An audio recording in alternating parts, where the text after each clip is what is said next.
Hello दोस्तों, स्वागत है आप सभी का आपके अपने YouTube channel the next level में। और इस वीडियो में मैं आपके लिए अनेक शब्दों के लिए एक शब्द लेकर के आ गया हूँ। टॉप 55 क्वेश्चन जो आपके एसएससी जीडी के एग्जाम में या फिर और भी अगर किसी पेपर में हिंदी होता है तो उसमें आपको ये क्वेश्चन जरूर एज इट इज़ देखने को मिल जाएंगे।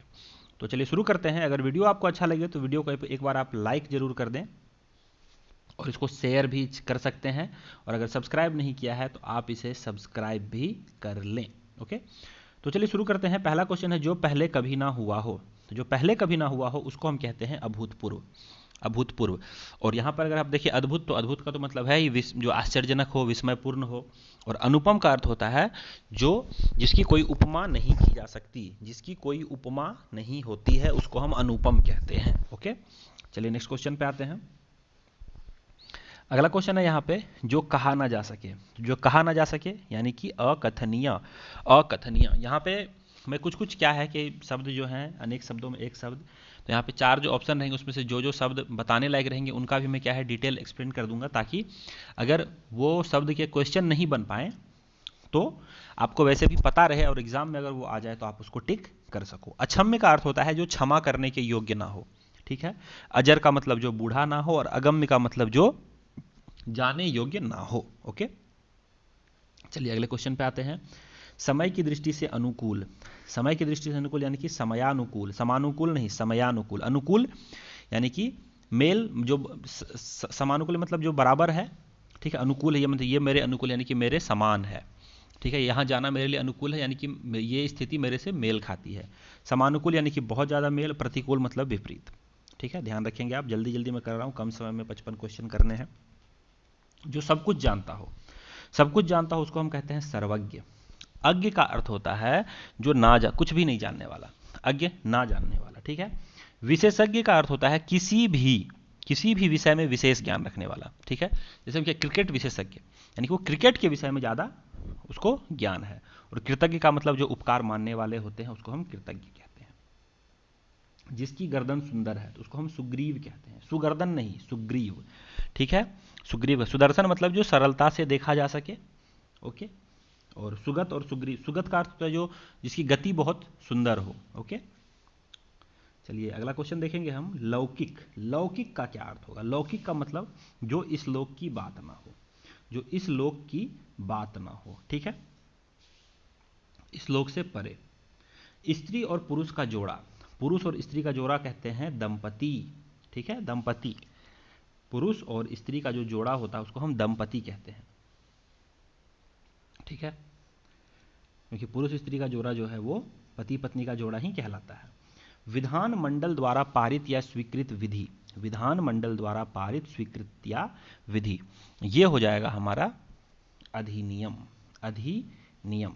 ओके, वहीं पे नियम का तो अर्थ पता ही है आपको, रूल रेगुलेशन। विनिमय का मतलब होता है एक्सचेंज करना। ठीक है, विनिमय प्रणाली पहले चलती थी और जिसको मतलब अदल बदल या लेन देन। और अध्यादेश का अर्थ होता है कि जो भी आपके देश के प्रधान शासक हैं उनकी आज्ञा, जैसे पहले के समय में राजा होते थे तो उनकी आज्ञा अध्यादेश कहलाती थी। और आज के समय में राष्ट्रपति जो आदेश दे वो होता है। तो राष्ट्रपति जो होता है वो केंद्रीय मंत्रिमंडल के आदेश पे कोई भी आदेश जारी करते हैं तो वही क्या होता है? अध्यादेश कहलाता है। चलिए नेक्स्ट देखते हैं। कार्य को नए ढंग से करने की पद्धति कहलाती है नवीनीकरण। नवीनीकरण। ठीक है, पारस्परिक का मतलब होता है आपस में। ठीक है, और यहाँ पे अगर हम देखें आधुनिकरण का अर्थ होता है कि वह व्यवस्था जिसके तहत आप उद्योगों को, शहरीकरण को बढ़ावा देते हैं उसको आधुनिकरण कहते हैं। अगला है, निश्चित समय के भीतर पत्र का उत्तर प्राप्त ना होने की दशा में अनुबोधक के रूप में भेजा जाने वाला पत्र, उसको हम कहते हैं अनुस्मारक। अनुस्मारक यानी कि रिमाइंडर। यानी कि यहाँ पे क्वेश्चन क्या कह रहा है? यहाँ पे कह रहा है कि निश्चित समय के भीतर, यानी कि आपको एक पत्र पहले भेजा गया है और आपने उसका उत्तर आपने नहीं दिया, तो आपको एक रिमाइंडर भेजा जा रहा है कि आपको पिछले महीने एक ये चीज़ भेजा गया था, आपने अभी तक उसका जवाब हमें नहीं दिया है, तो उसको हम रिमाइंडर भेजते हैं। ओके, अनुस्मारक हिंदी में कहते हैं। जिसने देश के साथ विश्वासघात किया हो तो उसको हम, जिसने देश के साथ विश्वासघात किया हो उसको हम देशद्रोही कहते हैं। देश के साथ विश्वासघात किया है तो देशद्रोही। वहीं अगर वो बगावत करे तो बागी।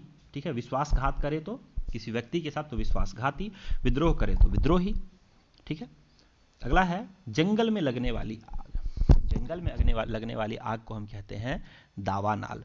पेट की आग जठरा नाल, और बड़वा नाल मतलब समुद्र के अंदर लगने वाली आग। ठीक है, नेक्स्ट देखते हैं अगला क्वेश्चन। वह स्त्री जिसकी कोई संतान ना हो, तो उसको हम कहते हैं बांझ। ठीक है, कुल्टा का अर्थ होता है ऐसी स्त्री जिसके अनेक पुरुषों के साथ संबंध हो। वहीं अप्रसूता, ठीक है, जिसका नवजात जिसका शिशु नवजात ना हो। ठीक है, और प्रसूता का अर्थ होता है नवजात शिशु की माँ, और अप्रसूता यानी कि ऐसी माँ जो नवजात शिशु इसके पास नहीं, यानी कि उसका शिशु बड़ा हो चुका है। ओके, अगला देखते हैं रसाम वादन। रसाम वादन का क्या अर्थ हो जाएगा? तो रसाम वादन का अर्थ हो जाएगा किसी रस का उपभोग करना। ठीक, किसी भी रस का, जैसे अलग अलग प्रकार के रस होते हैं, तो किसी भी रस का अगर आप उपभोग कर रहे हैं तो वो रसाम वादन ही कहलाता है, रस का यूज करना। अगला देखते हैं वर्णानित। वर्णानित, ठीक है, वर्णानित यानी कि जो वर्णन से ही पढ़े हो, जो वर्णन से पढ़े हो वर्णानित कहलाता है। ओके, अगर आपको ये लग रहा है कि जल्दी जल्दी मैं बता रहा हूँ तो नहीं, एग्जाम में आपको इतना ही टाइम मिलेगा, एग्जाम अब लगातार हो रहे हैं आपके, तो फटाफट आप करें, वही अच्छा है आपके लिए। ठीक है, और अगर आपको देखना है तो एक दो बार वापस से देख लें। पत्र या प्रश्न आदि के उत्तर की अपेक्षा करने वाला, तो ये हो जाएगा उत्तरापेक्षी। उत्तरापेक्षी, ओके ओके। उत्तरायणी, एक उत्तरीय होता है, तो उत्तरीय होता है एक कंधे पर रखे जाने वाला वस्त्र होता है, जैसे आप दुपट्टा कह सकते हैं, तो उत्तरीय कहते हैं उसको। और उत्तराधिकारी का तो अर्थ आप जानते ही हैं, उत्तराधिकारी मतलब जो किसी का भी अगर पद खाली होता है तो उसके बाद उस पर जो बैठेगा वही उत्तराधिकारी होता है। जैसे राजा का पुत्र जो होता है वो अगला राजा बनने वाला होता है, तो वही उत्तराधिकारी कहलाता है। जैसे आपके पिता की संपत्ति जो भी है, तो पिता के बाद वो संपत्ति आपकी होगी, तो अपने पिता के उत्तराधिकारी आप हो। अगला है जिसके समान दूसरा ना हो। जिसके समान दूसरा ना हो, जिसके समान दूसरा ना हो वो होता है अप्रतिम। अप्रतिम। अलौकिक का अर्थ होता है जो लोक में ही ना हो, जो किसी भी लोक में ना हो, इस लोक में ना परलोक में, किसी भी लोक में ना हो।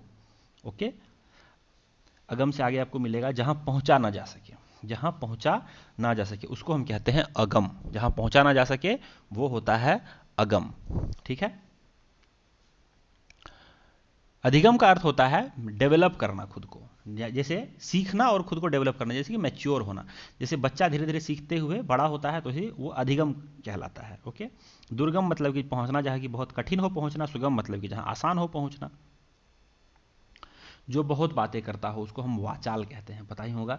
बधिर मतलब कि जो कुछ भी सुनाई नहीं दे जिसको। बहुज्ञ मतलब जो बहुत ज़्यादा जानता हो। ओके, नेक्स्ट देखते हैं अतिवृष्टि। दो शब्द होते हैं, अतिवृष्टि और अनावृष्टि। तो अतिवृष्टि का मतलब होता है अत्यधिक वर्षा, अनावृष्टि का मतलब ना के बराबर वर्षा। ओके, अत्यधिक सूखा जिसको कह सकते हैं हम। उसके बाद है अनुमति। अनुमति का क्या अर्थ होगा? तो अनुमति में किसी कार्य की आज्ञा देना, किसी कार्य के लिए निर्देश देना, किसी कार्य के लिए आदेश देना, किसी कार्य के लिए सहमति देना। तो अनुमति का अर्थ होता है किसी कार्य के लिए सहमति देना। ठीक है, सहमति, अनुमति। ओके, अगला है अन्योन्याश्रित।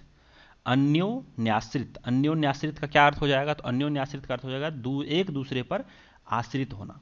एक दूसरे पर आश्रित होना। ओके, अन्योन्याश्रित यानी कि जो एक दूसरे पर आश्रित है। ठीक है, चलिए नेक्स्ट देखते हैं अगला क्वेश्चन।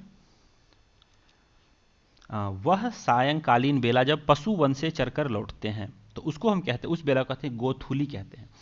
ये जो है वो सूर्यास्त से 12 मिनट पहले और 12 मिनट बाद का समय होता है, यानी कि कुल ये 24 मिनट का ये समय होता है। ये बेला जो होती है कुल 24 मिनट का होता है। ठीक है, तो ये आई होप आपको समझ में आएगा गोथुली जो है। नेक्स्ट देखते हैं जो दूसरों के सहारे जीवित रहता हो। जो दूसरों के सहारे रहता हो तो परावलंबी, सॉरी परोपजीवी होगा इसका, परोपजीवी। परावलंबी जो दूसरे पे आश्रित रहता हो। ठीक है, ये तीनों का अर्थ एक ही हो जाता है। ठीक है, वैसे तो परोपजीवी भी वही है, लेकिन परोपजीवी में क्या है, अपनी जीवन चलाने के लिए, किसी काम के लिए किसी के ऊपर आश्रित रहता है। लेकिन परोपजीवी वो जिंदा ही है दूसरों के सहारे, अगर वो दूसरे ने उसको सपोर्ट करना बंद कर दिया तो वो मर जाएगा। ठीक है, अगला क्वेश्चन देखते हैं। किसी के प्रति उदारता एवं कृपा पूर्वक किया जाने वाला व्यवहार, तो इसको हम कहते हैं अनुग्रह। अनुग्रह, ठीक है, वही विग्रह का अर्थ होता है अलग करना। ठीक है, निग्रह का मतलब होता है वश में करना, और अनुग्रह का मतलब आपको पता ही है। चलिए नेक्स्ट देखते हैं। दो पर्वतों के बीच की भूमि, इसको हम कहते हैं उपत्यका। उपत्यका। घाटी को कहते हैं पर्वत के पास की भूमि, ठीक है। पर्वत के पास की भूमि जो है तो वो घाटी कहलाती है। द्रोण का अर्थ होता है कि ऐसा लकड़ी का कलश या बर्तन, ठीक है। आई होप आपको जल्दी जल्दी मैं बता रहा हूं तो समझ में आ रहा होगा। जिसे पार करना कठिन हो, जिसे पार करना कठिन हो, पर नहीं पार करना कठिन हो, तो जिसे पार करना कठिन हो उसको हम कहते हैं दुर्गम, ठीक है। ओके, जहां पर जाना कठिन हो, जो पार करना कठिन हो, दुर्गम। ओके, नेक्स्ट देखते हैं। जो शत्रु की हत्या करता है तो शत्रुघ्न कहलाता है, वो जो शत्रु की हत्या करता है। नश्वर यानी कि जो नाश होने वाला, जनमान यानी कि जो जन्म से अंधा हो, निर्दय यानी कि जिसमें कोई दया ना हो। ओके, अगला है जिसके आर पार देखा जा सके, तो आर पार देखा जा सके तो पारदर्शी, ठीक है। दूरदर्शी यानी कि जो दूर की देखता हो। सूक्ष्मदर्शी यानी कि जो सूक्ष्म चीजें देख सकता हो जिसकी वजह से। नेक्स्ट है हर काम को देर से करने वाला, तो इसको कहते हैं दीर्घसूत्री। हर काम को जो देर से करता है उसको दीर्घसूत्री कहते हैं। दीर्घदर्शी यानी कि जो बड़ा सोचे, अदूरदर्शी यानी कि जो दूर का ना सोचे, और विलंबी यानी कि जो देर करे। अनुशासनात्मक कार्यवाही की प्रक्रिया के फलस्वरूप पद से नीचे उतरना, ठीक है। यानी कि आपने कोई गलत काम किया, आप पे एक टीम बिठाया गया, जांच पड़ताल की गई, और उसके बाद क्या है कि आपको डिमोशन दिया गया, प्रमोशन नहीं डिमोशन, तो इसको हम कहते हैं पदावनति। ऑप्शन नंबर डी, पदावनति, पद की अवनति की गई है। नेक्स्ट है आयु में बड़ा व्यक्ति। आयु में बड़ा व्यक्ति, इसको हम कहते हैं, आयु में बड़ा व्यक्ति है तो उसको हम कहते हैं ज्येष्ठ। आयु में बड़ा व्यक्ति को कहते हैं ज्येष्ठ। वह वस्तु जो नाशवान हो तो उसको हम कहते हैं नश्वर। नश्वर, जैसे हम लोग क्या है, नश्वर हैं, हम वस्तु कहें या जो भी कहें, हम नश्वर हैं, हमारा नाश हो सकता है। शाश्वत यानी कि जो हमेशा रहे, अमर जो कभी ना मरे, अलौकिक यानी कि जो इस दुनिया का ना हो, इस लोक का ही ना हो। वह स्त्री जिसके पति ने त्याग दिया हो, वह स्त्री जिसके पति ने उसे त्याग दिया हो, तो उसको हम कहते हैं परित्यक्ता। परित्यक्ता, ओके, परित्यक्ता कहते हैं उसको हम। ओके, नेक्स्ट देखते हैं अगला क्वेश्चन। साहित्य से संबंध रखने वाला, साहित्य से संबंध रखने वाला होता है साहित्यिक। साहित्यिक, ऑप्शन नंबर ए, साहित्यिक होता है। लेखक, कवि, नाटककार, डेली शब्द के यूज है, आपको पता ही है। जो सफलतापूर्वक प्राप्त किया जा सके, जो सफलतापूर्वक प्राप्त किया जा सके उसको कहते हैं सुप्राप्य। उसको हम कहते हैं, सॉरी, सुलभ कहते हैं उसको, सुलभ। सुप्राप्य नहीं कहते, सुप्राप्य जैसा कोई शब्द नहीं होता है, ठीक है। सुलभ, जो आसानी से प्राप्त किया जा सके, सफलता, जो सफलतापूर्वक प्राप्त किया जा सके। सॉरी, ये मैं यहाँ पे गलती कर रहा हूँ थोड़ा सा, यहाँ पे सुप्राप्य ही होगा। जो आसानी से प्राप्त किया जा सके उसको हम कहते हैं सुलभ, ठीक है। और ठीक है, कंफ्यूज नहीं होना है, एक बार मैं फिर से आपको बताता हूँ, ठीक है।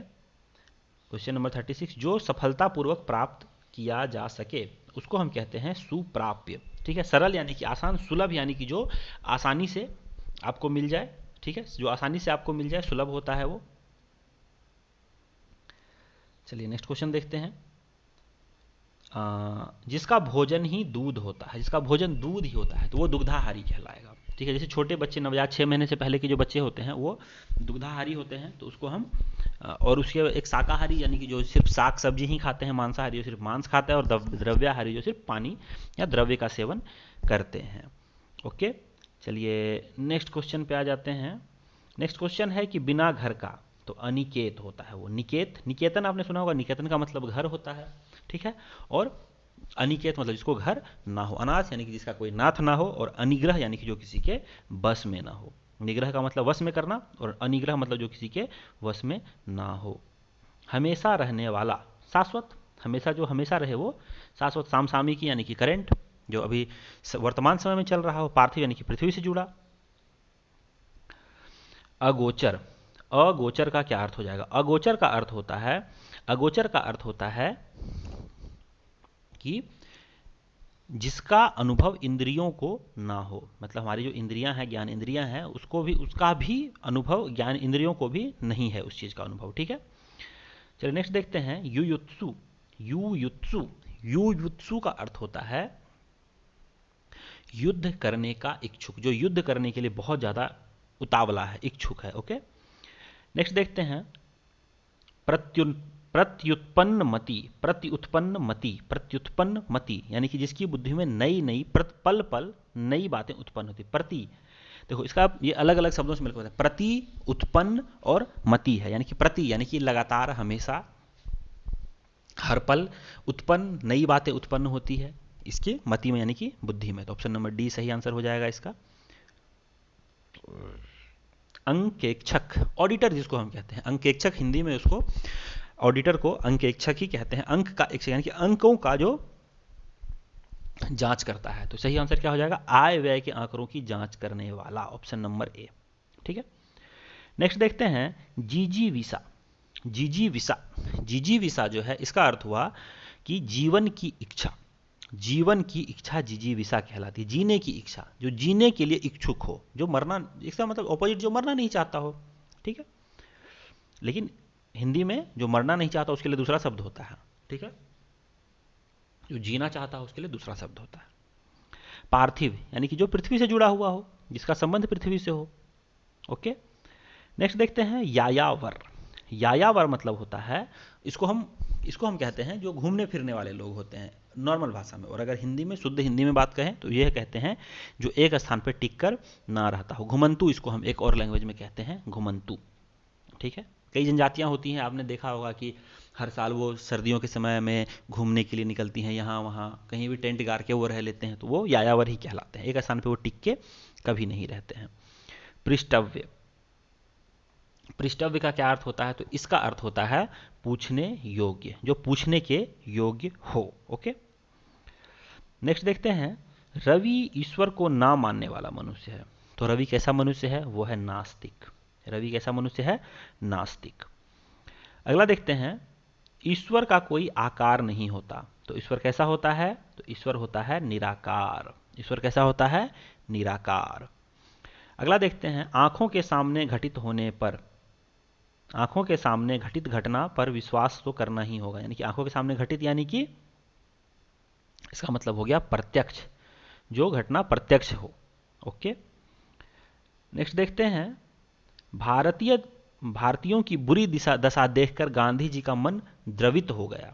तो बुरी दशा के लिए आपको एक शब्द बताना है, तो बुरी दशा के लिए शब्द जो होगा वो हो जाएगा दुर्दशा, दुर्दशा। ठीक है,